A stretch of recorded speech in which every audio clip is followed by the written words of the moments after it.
We've created a mobile vehicle barrier that is actually kind of like a Lego set that can be pieced together. No one piece weighs more than 47 pounds. We can go from 5 feet to infinity, and we can pretty much stop any vehicle that you would run into it. It was originally designed because we had a tragedy in our home state of a woman careening into a parade. She went through some plastic barriers, and we didn't understand why a strong portable barrier didn't exist. The barrier works by taking the vehicle's force and throwing it into the ground. So when the car hits it, it takes that forward movement and it jacks it into the ground. It can go on any surface, asphalt, concrete, gravel.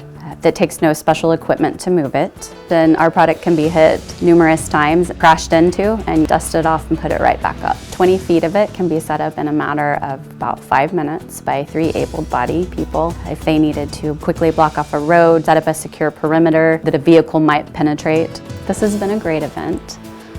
We've made a lot of contacts. We're able to get a lot of our questions answered, met a lot of subject matter experts that gave us some valuable feedback. It is not an SBIR product yet.